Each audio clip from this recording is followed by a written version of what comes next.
नमस्कार साथीहरू। आज चाहिँ हामी एउटा एकदम राम्रो टपिकमा चाहिँ कुरा गर्छौँ। अहिले चाहिँ हामी प्रथाहरूको बारेमा कुरा गर्छौँ भने यस अन्तर्गत आज चाहिँ हामी सती प्रथाको बारेमा कुरा गर्छौँ है। सती प्रथाको बारेमा कुरा गर्छौँ। यसलाई चाहिँ हामी प्रथा भन्छौँ, तर यो भनेको चाहिँ कुप्रथा रहेछ है। अब चाहिँ सती प्रथा भनेको के हो भन्दाखेरि चाहिँ पतिको मृत शरीरसँग है, पतिको मृत शरीरसँगै श्रीमती वा पत्नी जे भनौँ है, श्रीमती जिउँदै जिउँदै जलिनु प्रथा है। शरीरको मृत्यु भइसकेपछि पत्नीलाई पनि मृत शरीरसँगै चाहिँ पत्नीलाई पनि जिउँदै चाहिँ जलिनु पर्थ्यो। यसलाई चाहिँ सती प्रथा भन्ने गर्थ्यो। पतिको मृत शरीरसँगै श्रीमती जिउँदै जलिनु प्रथा भनेको चाहिँ सती प्रथा हो। त्यसपछि हामी कुरा गर्छौँ भने यो ईसा पूर्व केही शताब्दीदेखि नेपालमा है प्रचलित। ईसा पूर्व केही शताब्दीदेखि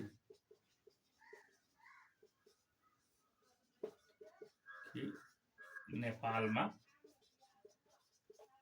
सुरु भएको है। अब चाहिँ सती जाने कार्यलाई के भन्थ्यो त है, सहमरण,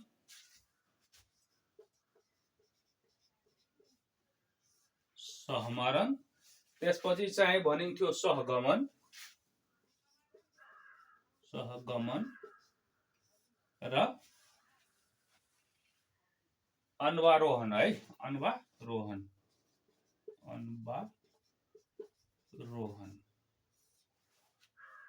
सहमरण, सहगमन र अन्वारोहण भन्ने गर्थ्यो है। त्यसपछि चाहिँ मानवीय संवेदनाको पराकाष्ठा है, मानवीय संवेदनाको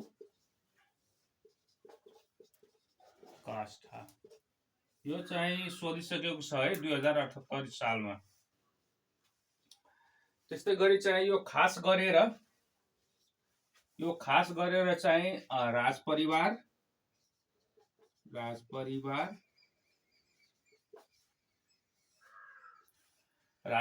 भयो। त्यसपछि चाहिँ कुलीन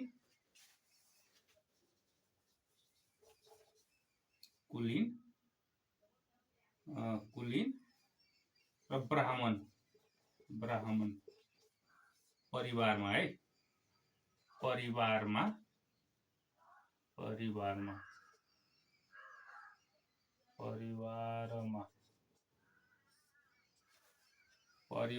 प्रचलित थियो है। र यो प्राचीन कालदेखि मध्यकालसम्म है, प्राचीन कालदेखि चाहिँ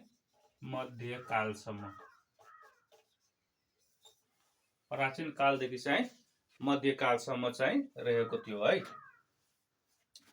अब चाहिँ उल्लेख गर्ने पहिलो ग्रन्थ है, सती प्रथाको चाहिँ उल्लेख गर्ने पहिलो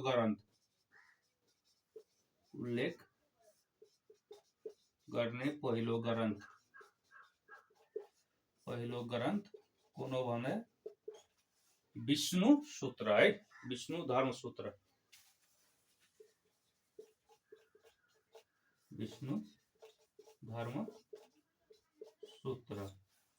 उल्लेख गर्ने पहिलो वेद ऋग्वेद। ल यति नोट गर्नुस्, त्यसपछि चाहिँ हामी अगाडि बढ्छौँ है।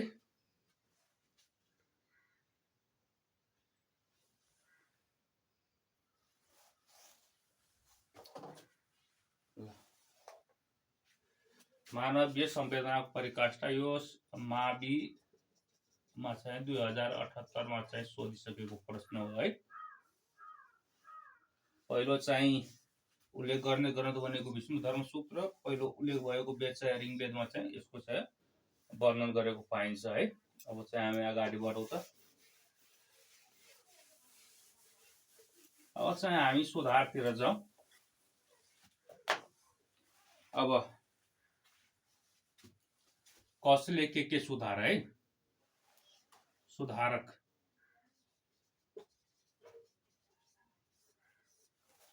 सुधारकको कुरा गर्छौँ भने सबभन्दा पहिला चाहिँ हामीले जङ्गबहादुरको कुरा गर्नै पर्छ।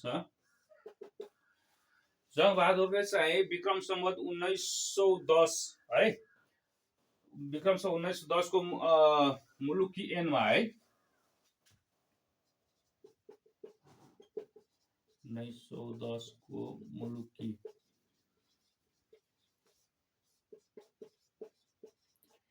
ऐनमा चाहिँ के सुधार गरेको थियो भन्दाखेरि 16 वर्ष नपुगेकी है, 16 वर्ष नपुगेकी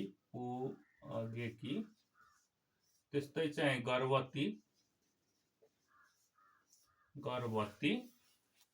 छोराछोरी 5 वर्ष मुनिका छोराछोरी, 5 वर्ष मुनिका छोरा छोरी र नोकर चाकर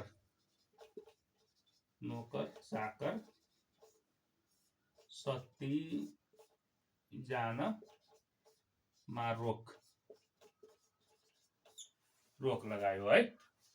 राम्रो सुधार गरेको थियो, किनकि त्यो समय अनुसार 16 वर्ष नपुगेकी महिला जो गर्भवती थियो त्यो, जसको चाहिँ छोराछोरी 5 वर्ष मुनिका थिए र नोकर चाकरका चाहिँ 37 जना पाउँदैन थियो है।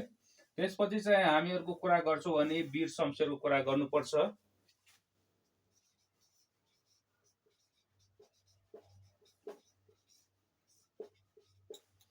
वीर शमशेरले के भनेको थियो भने सरकारी अधिकारीको रोहबरमा है, सरकारी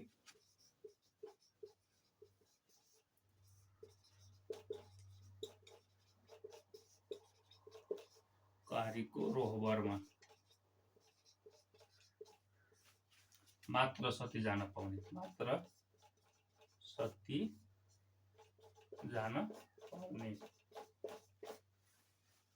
है, सरकारी अधिकारीको रोहबरमा मात्र 37 जना पाउने। त्यस्तै चाहिँ चन्द्र शमशेरले चाहिँ पूर्ण रूपमा चाहिँ बन्द गरिदियो। चन्द्र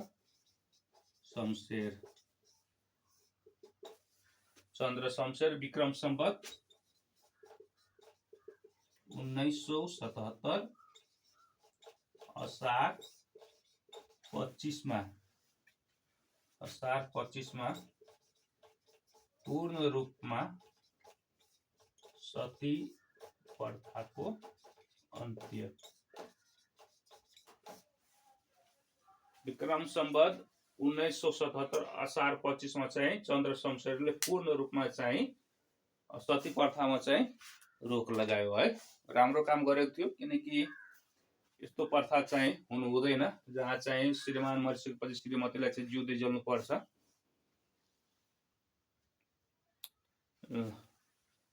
कट गर्नुस्।